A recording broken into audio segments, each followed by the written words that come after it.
headed for the rest. We have to slow them down. Martha and the others won't be ready.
Something's coming.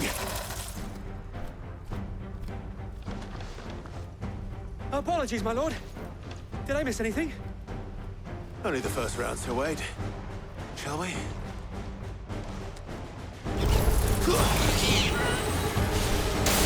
Titan!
Do you see any more?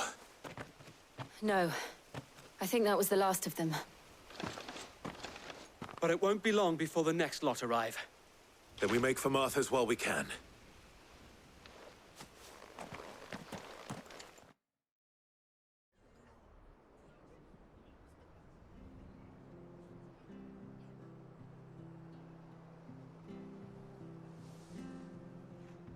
What did you find out there? The same as Sir Wade. Scores of Akashic. Well, wherever they came from, they're gone now. Our lookouts say the lowlands are clear. Hopefully we'll have enough time to lick our wounds. How many of your men were injured? A damn sight less than if you hadn't turned up. Thank you. It was a hard-fought victory. But as long as the skies remain dark, I fear the Akashic's numbers are only going to rise. It's not a matter of if the Horde will be back, but when. And whether that's sooner or later, we'll need to be ready. The inn here affords a good view of the land, and is easily defendable. I'd like to make this one of our outposts. What do you say, Martha? You'd have more men to guard the rest. Well, when you put it like that, of course they can stay.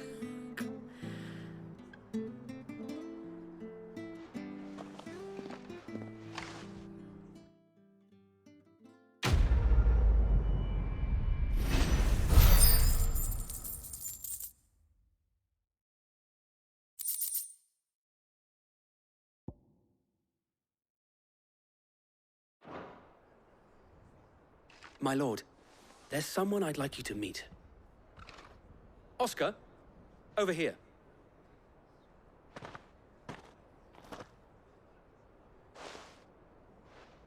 It is an honor to make your acquaintance, Lord Rosfield.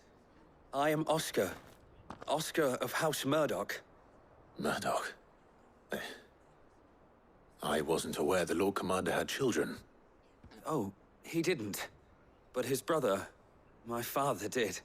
I am Sir Rodney's nephew. Well, go on then. It's not for me to ask him. Yes, Sir Wade.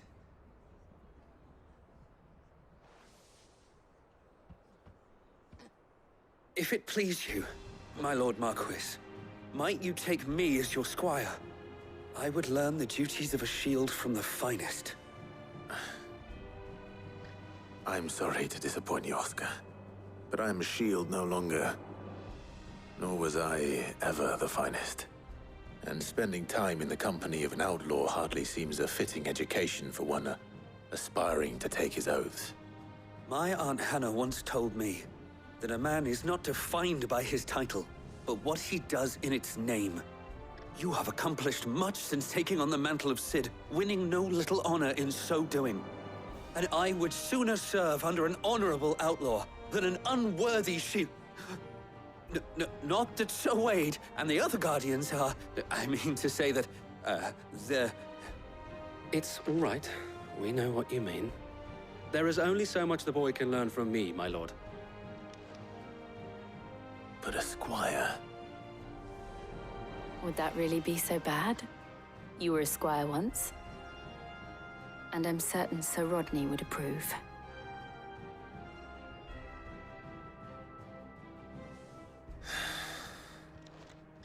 Know that I'll show you as much leniency as your uncle showed me. I would not have it any other way.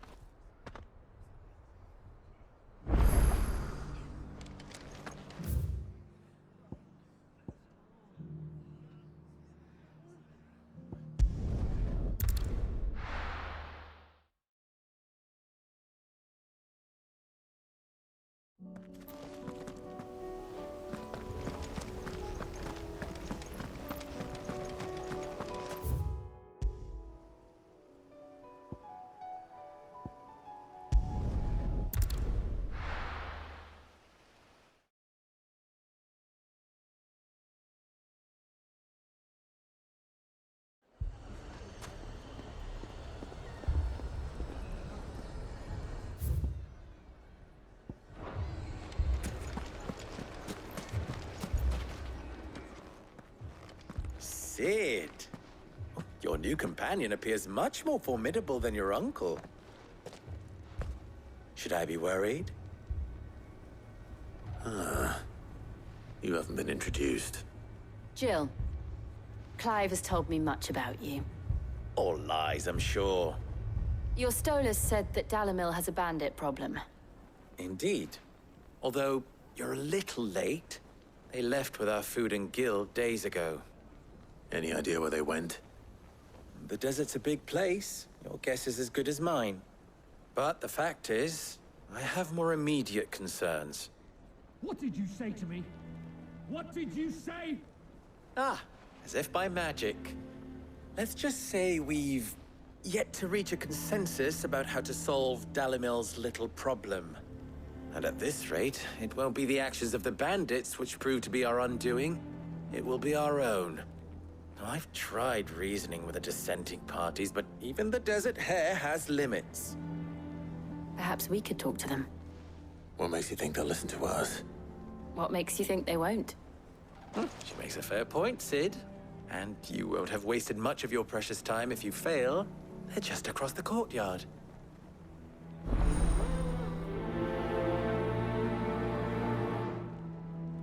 Suppose we just follow the shouting.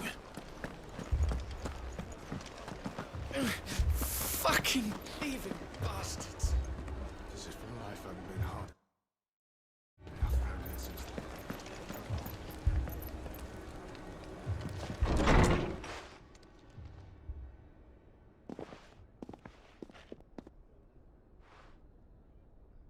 You wouldn't talk like that if it had been your men whose throats were slit. Blood for blood, it's the only way. We hire mercenaries and have them mount the bandits' heads on our walls as a lesson to the rest. And what happens when those mercenaries are slaughtered like your men? Are you going to hire more? We're better off using that coin to buy food and supplies. If we hire mercenaries, the only thing we're buying is the bandits' ire. And you cannot fill empty bellies with that. Do you hear me? But what happens when they come back? Maybe it'll be your throat that's slit. That's enough. Both of you. Any more of this and I'll throw you out myself. Come back when you're ready to talk like adults.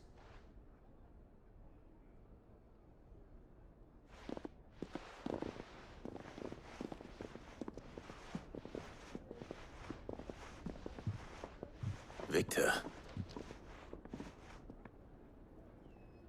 What's he doing here? Cid. And Lady Jill. What brings you here? I was about to ask you the same thing. Costness is in chaos, and the markets have all but ceased to operate. The Briar's Kiss here in Dalimil is the only place I can reliably obtain supplies. I was here to do just that when Master Lubor told me of his troubles. He thought I might be able to talk some sense into these fools. But if you're here, I suppose his patience must be waning. Who are those people? Those were the thorns in Lubor's side. And the reason this place might be headed the same way as Costness. It's these accursed skies. The darkness is enough to drive a man to madness. Or an entire city, for that matter. We're still working on the skies. But in the meantime, perhaps we can find a solution to Dalimil's problems. I hope so. For all our sakes.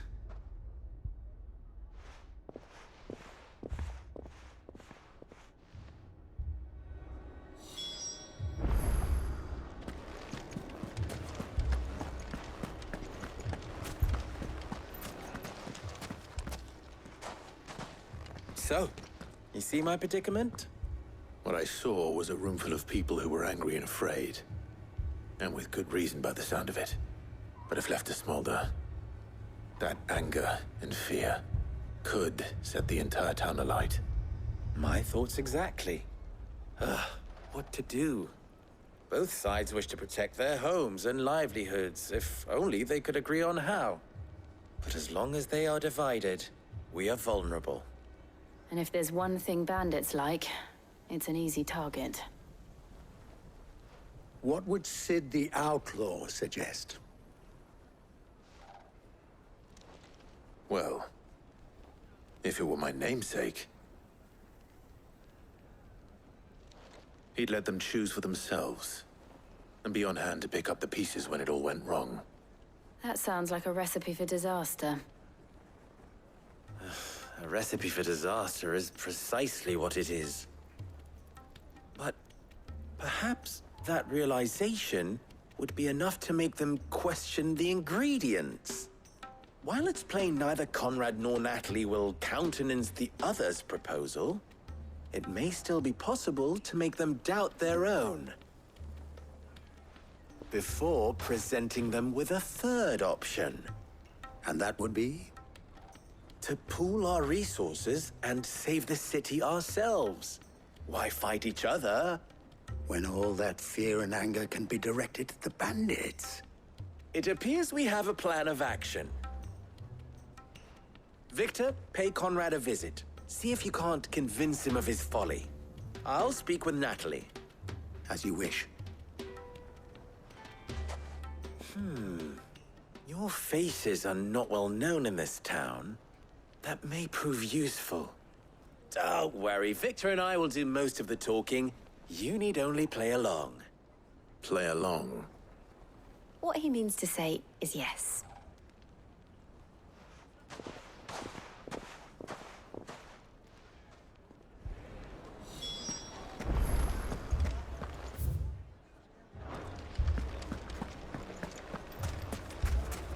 Picture it, Conrad. Your own...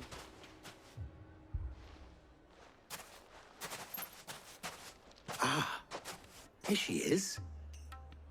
The Lady of the Spear herself.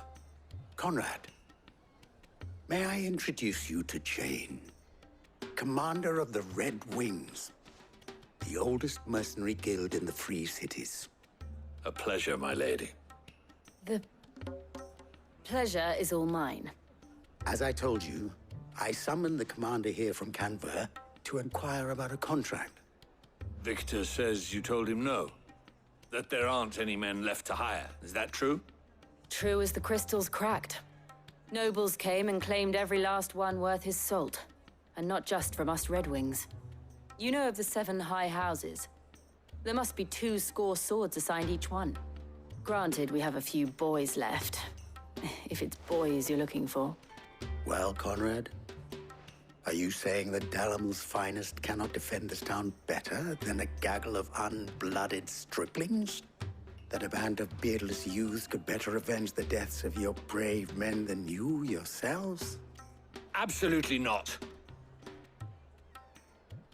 We'll show those bastards who they're dealing with.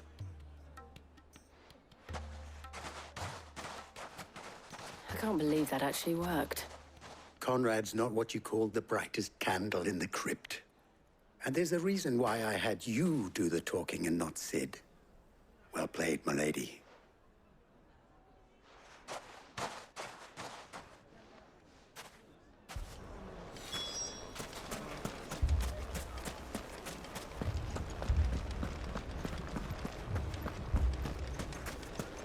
My shop.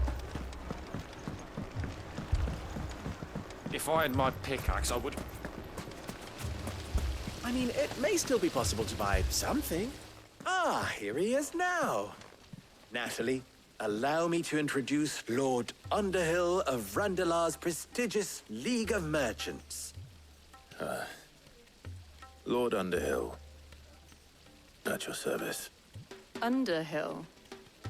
I was just telling the good lady of our conversation, my lord, and how you were lamenting the state of the capital's stores. Lubor says that not only are the granaries almost empty, but that war and the Blight mean this season's harvest won't be enough to fill them for winter.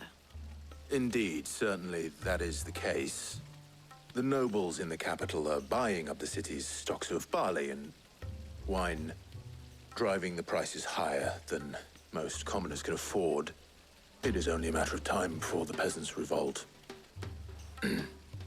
It is worse than I thought.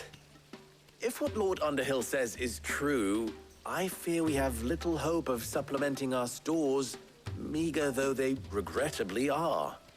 And while I applaud your endeavors to dissuade our more bellicose citizens from seeking vengeance, I sense Conrad is not wrong in his assessment of the bandits' likely return. Which means that now, more than ever, we will need to secure what little we still have. Food, weapons, herbs, everything. If our humble town is to endure not only this hardship, but those that are certain to follow, we must stand united. All right. If it will help to protect my home, I'll do it. But you needn't have gone through this charade.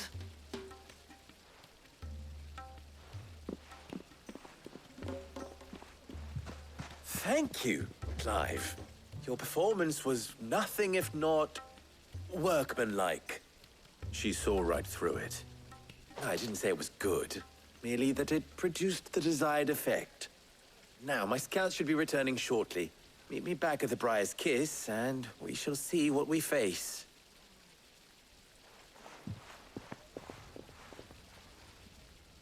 I'm not convinced our roles in this ruse were entirely necessary. I don't know. Conrad seemed quite taken with you. Mummy, I'm scared. Oh, I'm ruined. Good news, Sid. Both Conrad and Natalie have somewhat gracefully accepted their new roles. With time, they may even learn to. Time no longer appears to be the luxury it was before lunch. I take it your scouts found the bandits. Technically, it would be the bandits who found my scouts. It appears they march for Dalimil as we speak. All of them. You're not serious. They don't just want food, they want the whole damn town.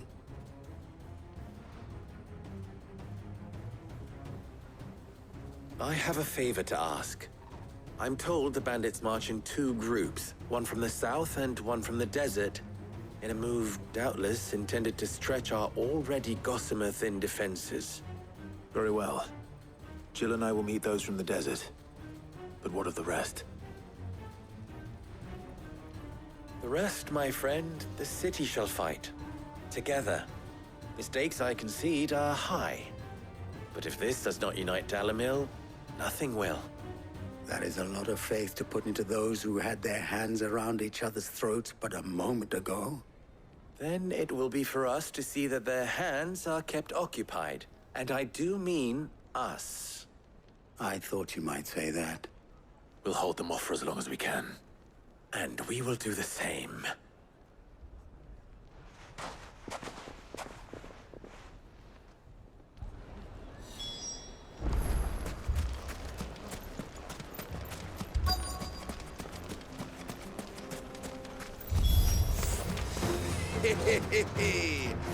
The women folk have come to welcome us. I'll take that one.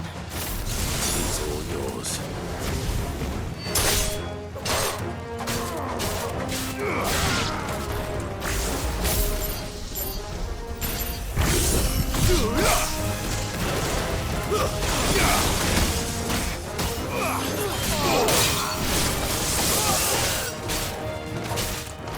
Give me!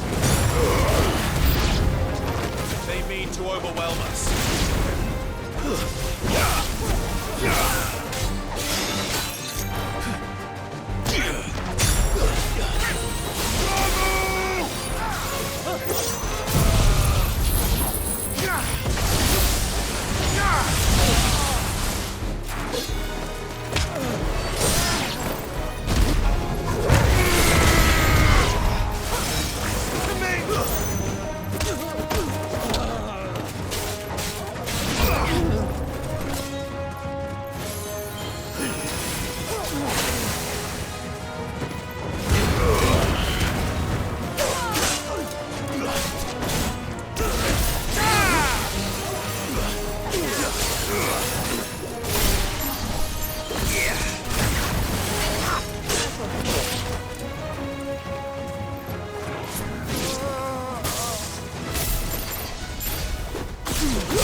The townspeople. Could they have held out? I don't hear any fighting. What do you think? That we should hurry.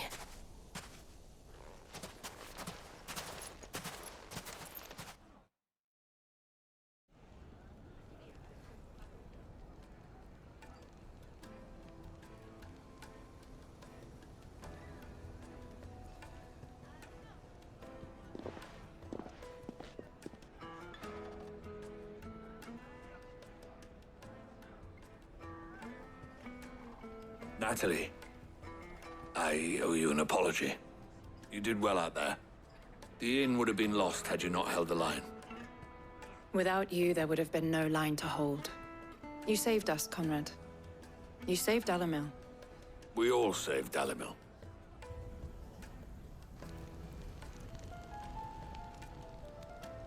Conrad seems to have had a change of heart. I'd say they both have. I take it from your presence that our visitors from the desert won't be joining us either. Pity. The plan worked, Sid. Granted, it only took an army of bloodthirsty bandits at our gate. Calm now, Victor. Why quibble over the details? We are united, and that is all that matters. As for you, Sid, you fight considerably better than you act. I'll take that as a compliment.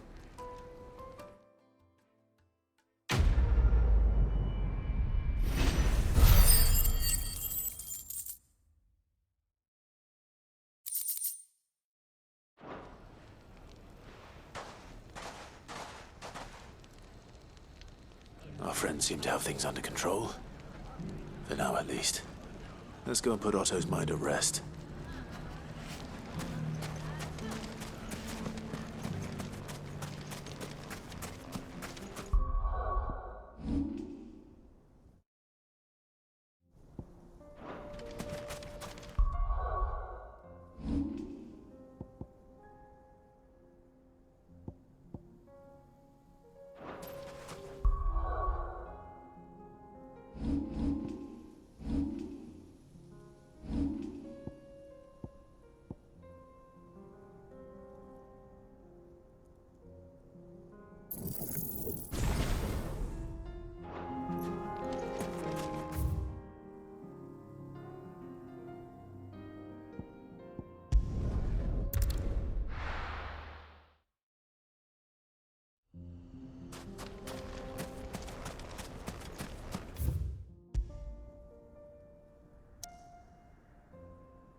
Did you see that? Tell me you saw that.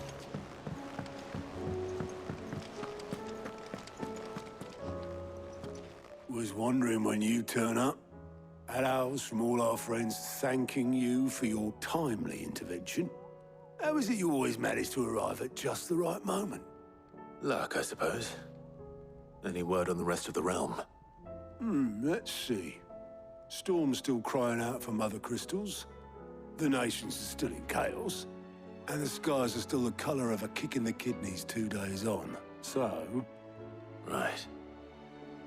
Clive, we knew this was going to happen.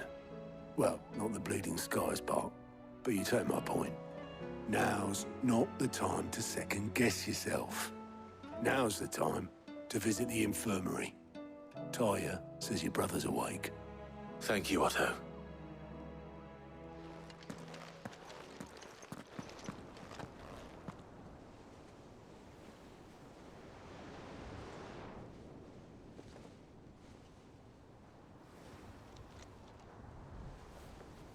So it was not Sylvester, but Olivier who served as Ultima's puppet.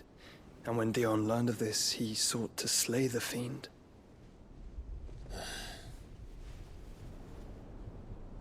Only for his father to take the spear that would have freed him. Enough to drive a man to madness. Small wonder he hasn't stirred. I would be afraid to wake. Had I but reached out to him sooner, warned him of the threat Ultima posed. But now, both an empire and her prince lie broken. Joshua, what do you know of Ultima?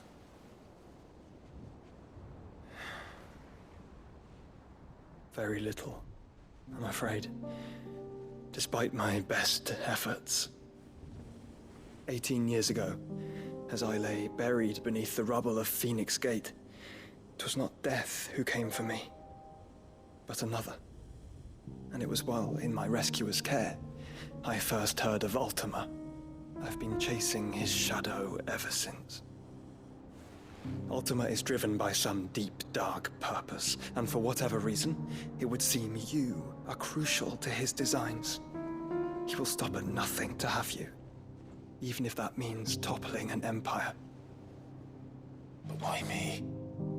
What possible use could I be to such a creature? That is one of many answers that have eluded me. Yet, I am certain of this. It is not mere chance. You were chosen for a reason. All dominants carry within them the might of an Eikon. Nigh limitless power that is at once acutely limited.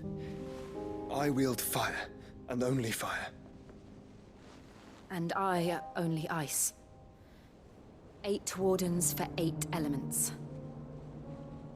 But you, Clive. You are different. You're special. Your abilities begin with the flames of Ifrit. But they do not end there. The fact Ifrit can even exist goes against everything we thought we knew of dominance. Perhaps Ultima has been waiting for one such as you, whose potential is truly limitless. I've encountered that thing several times now. If it or he, as you say, needs me, why hasn't he claimed me as he did the boy? Were I to hazard a guess, I'd say the two of you are somehow incompatible. His mind not properly attuned to your body. His mind? Mind, awareness, spirit, call it what you wish. But I believe Ultima to be an embodiment of the concept. This is why I struggle and fail to contain him here inside me. I'm sorry. Inside you? With every setting sun, I feel my strength wane.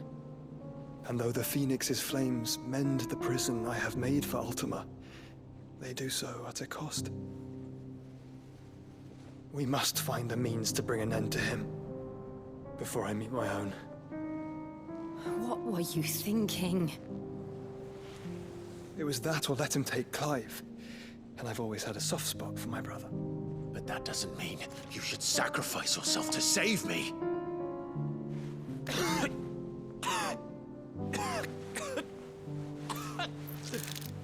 Joshua! Clive! It's Gav! There's an army of Akashic at the gates of Canver.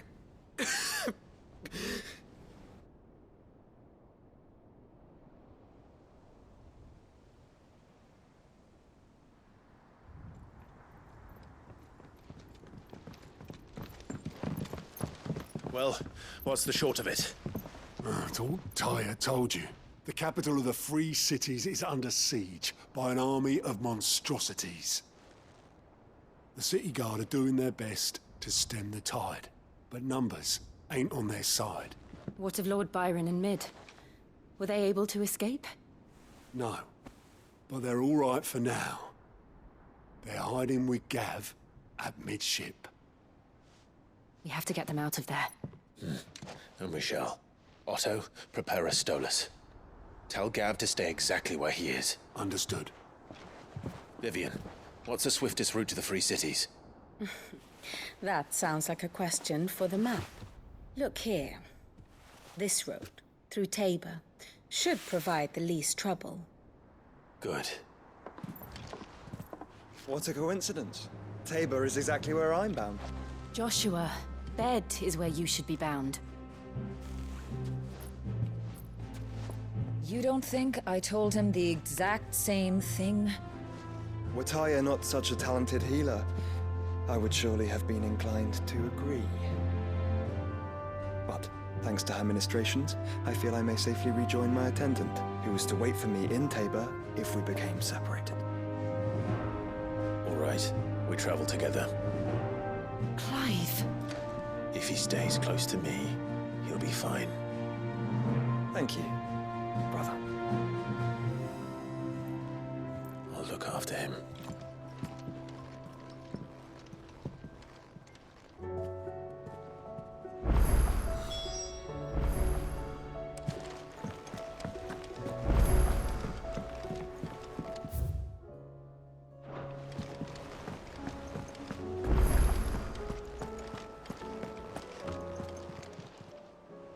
Oh, I wasn't expecting you back so soon.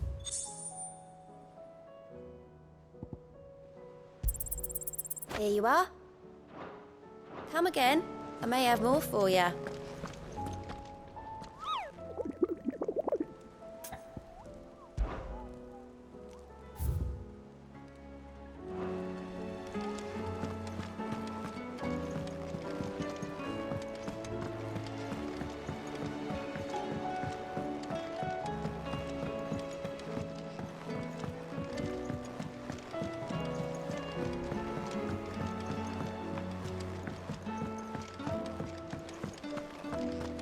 Seems the hideaway is lost its Blasted tapping. book.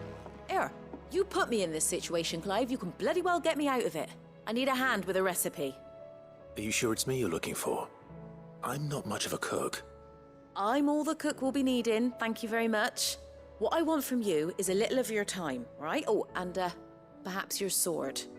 You remember Ivan's stew, right?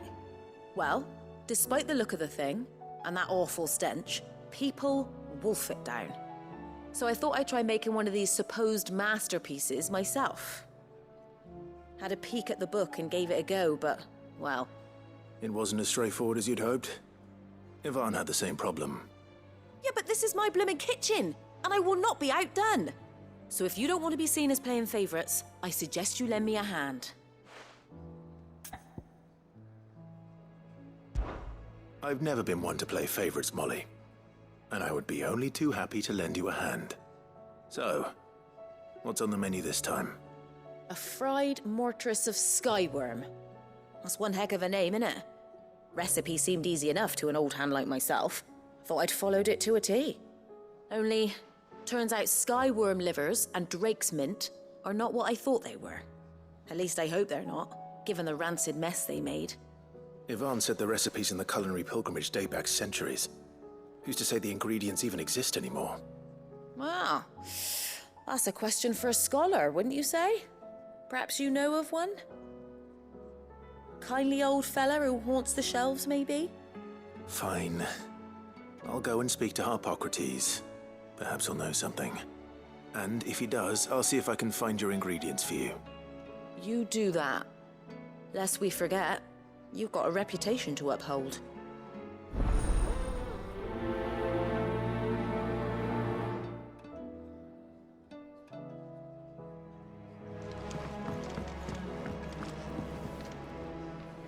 What can I get you, Sid? Honestly, Sid, you're too nice for your own good.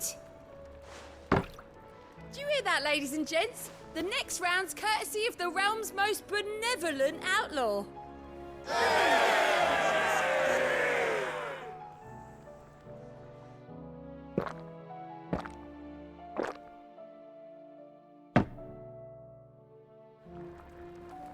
Oh, keep your mug handy.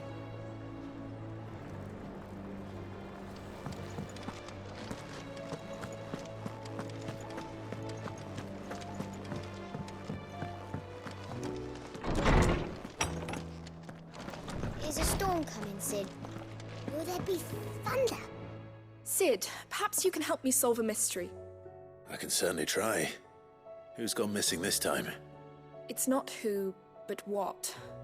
Mid's scales, the ones she made for her workshop. I borrowed them to teach the little ones about weight, and shortly after the lesson, well, they vanished. My first thought was that they'd taken them off somewhere to play, but when I asked, they swore they had nothing to do with their having disappeared. Which almost certainly means they had everything to do with it.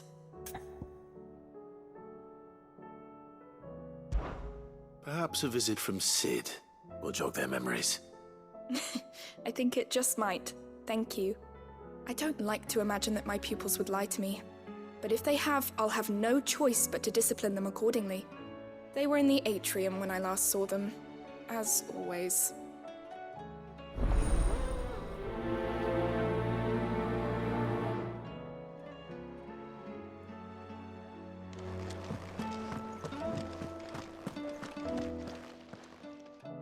Lawsman Harpocrates, I've come to pick your brain if you don't mind. It's about the book you lent Ivan. Ah, Valencia, a culinary pilgrimage, a classic. One of my favorites, in fact. The young man did a wonderful job with the Chance's stew. I do hope we shall be able to sample more such marvels in due course. That's actually why I'm here. I don't suppose you know where I might find skyworm livers and drake's mint. Ah, so the fabled Sanbreque delicacy is next on the menu. Delightful. The descriptions of fried mortress never fail to make my mouth water. Now, skyworm is a somewhat antiquated name for the wyvern, their ground livers being the paste from which the mortress is made. Dragon livers. How very Sanbreque.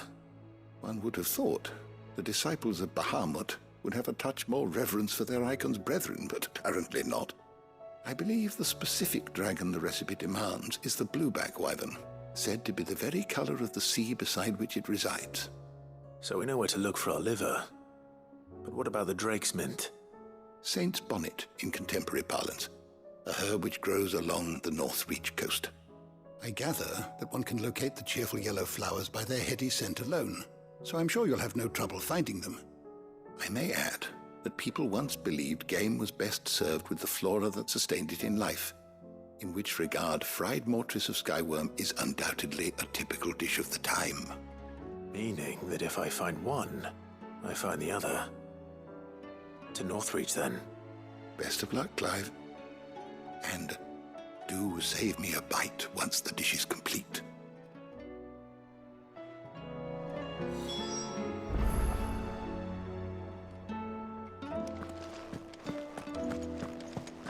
Is a storm coming, Sid?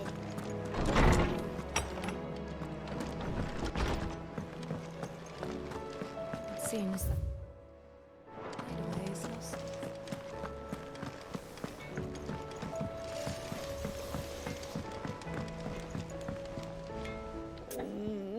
What am I gonna do?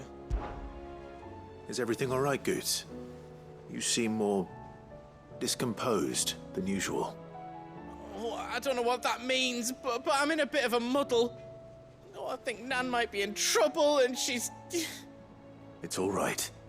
You can tell me. There was a trader came by. One of our usuals, like, said he'd heard some rotten rumours about her down Dalimil Way. Folk are saying she's been selling to bandits and cutthroats and that. I mean, she's fond of a chance to make a coin or two, aye, but she'd never do business with baddies. Especially not the kind who go hurting people who haven't done out. I wanted to ask her about it myself, but I'm scared she'll give us a tongue lashing. She'd never give your tongue a lashing, though, would she?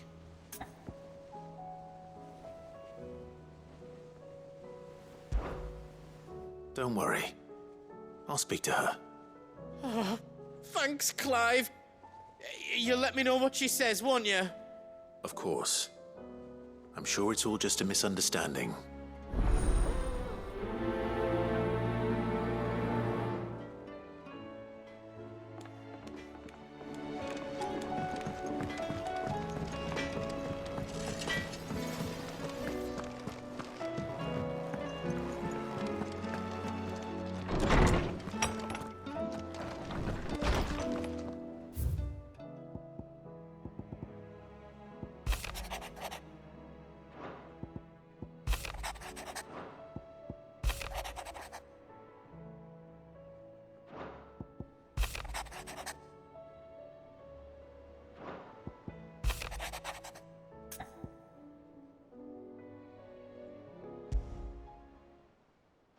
Rutherford. Wasn't that the name of my uncle's manservant? Why would he be at Martha's Rest?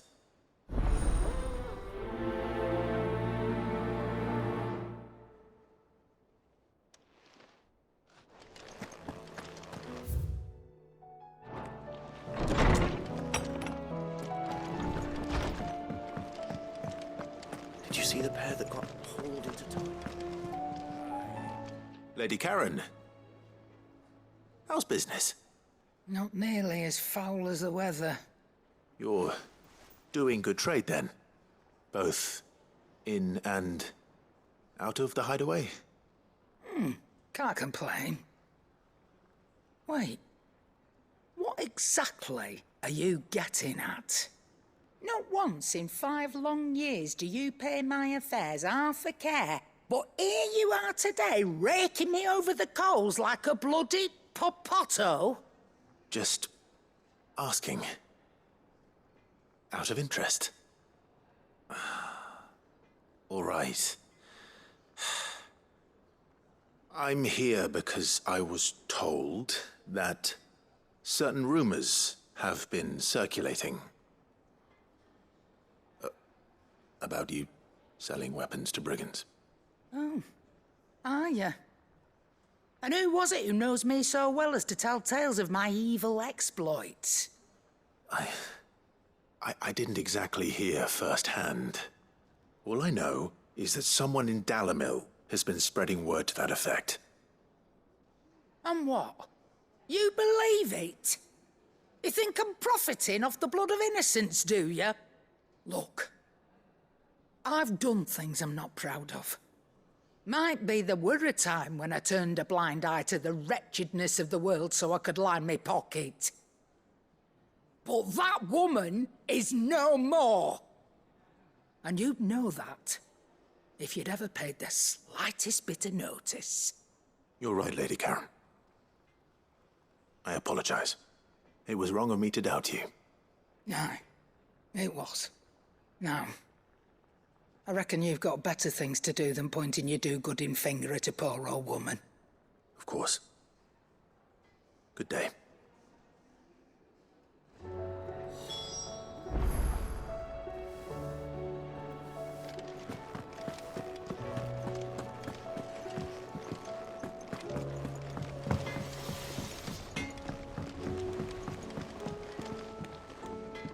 I spoke with Lady Karen. What did she say? That the rumors were unfounded, and that I was a fool for thinking they might hold any truth, along with some other things that made her feelings clear. And while it sounds like she may have done things she regretted in her past, she says those days are behind her. Oh, well, that's good. I knew Nan wasn't caught up in out bad. But why would people say she was? What did she ever do to them? It's not right. No, it's not. But people do things for all sorts of reasons. Perhaps we'll never know. Well, I'm going to find out. That trader, he said they were all talking about her in Dalimil. So that's where I'm going. I'll find someone who'll tell me, you'll see. Are you sure that's wise? Whoever's spreading these rumors means Karen ill. Oh, right. But that's why you'll be coming with me, isn't it, Clive? I suppose it is.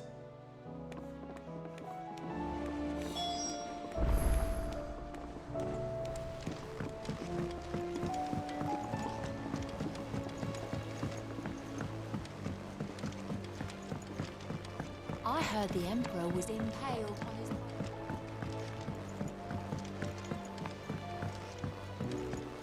We're all gonna die! You hear me?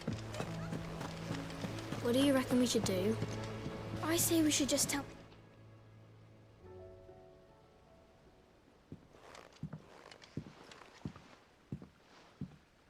Sid! Hard at your studies, I see.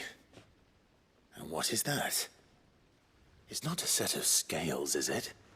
No. Of course it isn't. Well, not anymore, it's not. Oh! And just how long hasn't it been one? We're sorry. But we didn't break them. We dismembered them. Just like Miss Mididol showed us. Miss Mididol? And why would she have you dismembering her creations? Because that's the only way to become a ninja-neer. Miss Mididol said, the best way to see how something worked is to take it apart and put it back together again. Well then, your work is already half done. Carry on. About that. The taking apart was easy enough, but it's the putting back we can't work out. Speak for yourself. The heavy thing goes at the bottom. Then... Then... You three need to learn to take responsibility for your actions. So let's have a look at these parts with fresh eyes, shall we?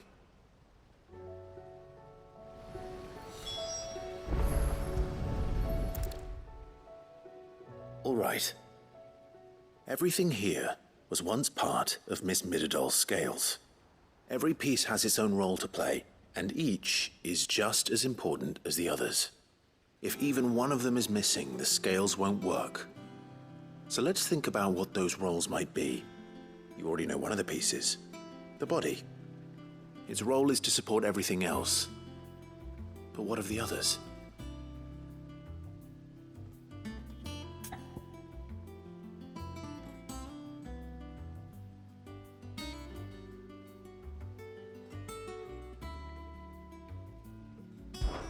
This is called the arm. Why do you suppose that is? It doesn't look much like an arm. You're right. It looks more like a wing. Like a chocobo wing! You've ridden a chocobo before, haven't you, Sid? Will you teach me to ride one day? I'll think about it. Now, what do arms do? Hold things. So wait, maybe this arm holds things too? Good thinking. You're on the right track.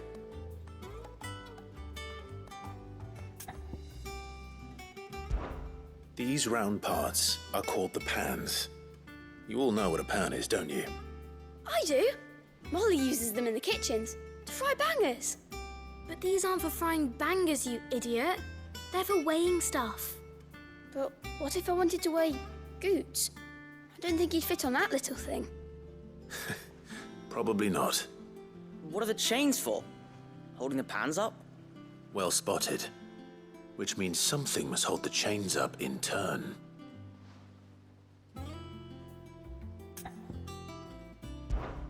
This tiny piece is what's called a cogwheel, or gear. Have you ever seen one before? I have. Miss Midadol's dungeon is full of them. Most are on the floor. She puts them in all her inventions. They spin round and round and round and round and... That's right. They're very useful when you want to make things move. Do you remember if there was anything on the scales that moved? I remember the arm moved when I tried weighing an apple. And then somebody ate it. Not my fault. You shouldn't have tried weighing it before lunch. You know what part's supposed to move and how it's supposed to move. So, let's put the pieces together first, see what doesn't move, and then stick the cogwheel to that. Not a bad idea. You see? It's not so difficult. So, now that we've taken stock of the parts and learned what they do, what do you think? I think we've got it. Then here's what we'll do. You tell me what goes where, and I'll put the scales together. Well, obviously you need to start with the body. All the other pieces fit onto it, don't they? And the arms go on the body, just like real arms. Or wings, if you're a chocobo. And then the arms hold the pans by the chains. Very good. Let's see if that works. There. All finished.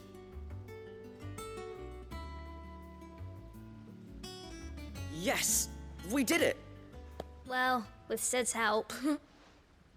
Oh, I just put the pieces together. It was you three engineers who showed me how. That's right. We're Miss Midadol's hairs. Her hairs? Yeah, hairs for the future. She's showing us her secrets now, so we can help out the hideaway when we're older. What do you think, Sid? Are we almost ready? With a little more help from Miss Midadol and Miss Shirley, I'd say it won't be long at all. You hear that? It won't be long. Until then, though, do try to be honest with Miss Shirley.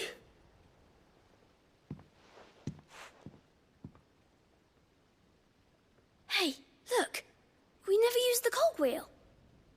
You don't think Sid forgot about it, do you?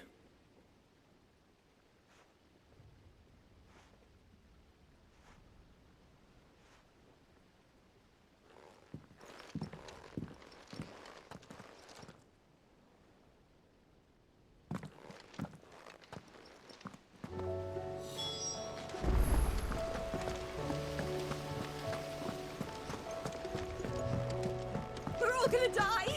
You hear me?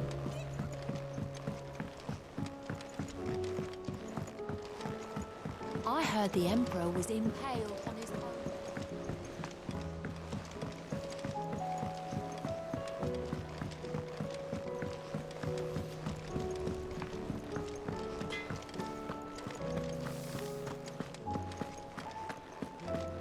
Seems the highways.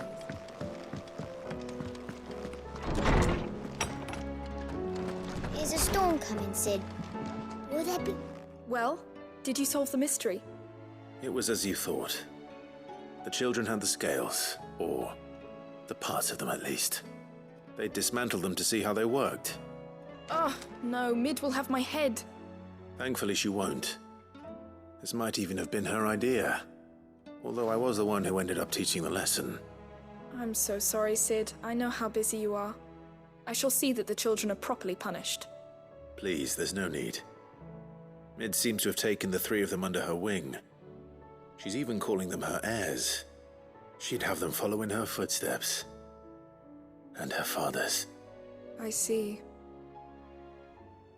Sid, do you know why Mid has been spending so much time at the hideaway of late? She told me it was because her studies have been interrupted by events in Canva. Is that not true? No, it isn't. The university offered her a commission. In exchange for full tuition, room and board, they asked her to oversee the design of several new war engines. To anyone else it would be an opportunity, but to Mid, who lost both her parents to war, it was a bitter pill. One she was none too keen to swallow. But that should come as no surprise. She's only ever cared about bringing people hope. The very last thing war can be said to do. Which explains her heirs. She's working to give them a better life. And so should I. What's the odd engineering lesson? Ah, you've given them far more than that. And I'm sure they're very grateful.